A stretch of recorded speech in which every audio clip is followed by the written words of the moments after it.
सैयदा फातिमा ज़हरा फरमाया करती थी कि मेरा जनाजा रात के वक्त उठाया जाए ताकि इस पर गैर मर्दों की नज़र ना पड़े।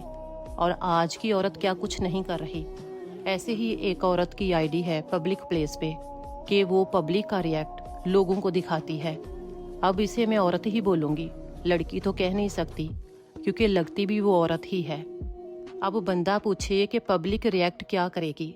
वो शॉपिंग मॉलों में ऐसे वॉक करके पब्लिक का रिएक्ट लोगों को दिखाती है कि लोग मुझे बड़ा पसंद कर रहे हैं और लोग मुझे देखकर खुश हो रहे हैं। मैं सोचती हूँ कि कितनी बेवकूफ़ होती हैं ये औरतें। पब्लिक रिएक्ट क्या दिखाएगी।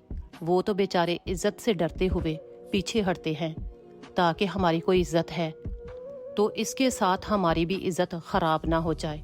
शरीफ और इज्जतदार मर्द अपनी इज्जत के लिए पीछे हट जाता है और ये बेवकूफ़ औरत समझती है कि शायद मैं वॉक करते हुए शॉपिंग मॉलों में बड़ी अच्छी लगती हूँ कि भाई इज्जतदार शख्स अपनी इज्जत बचाता है।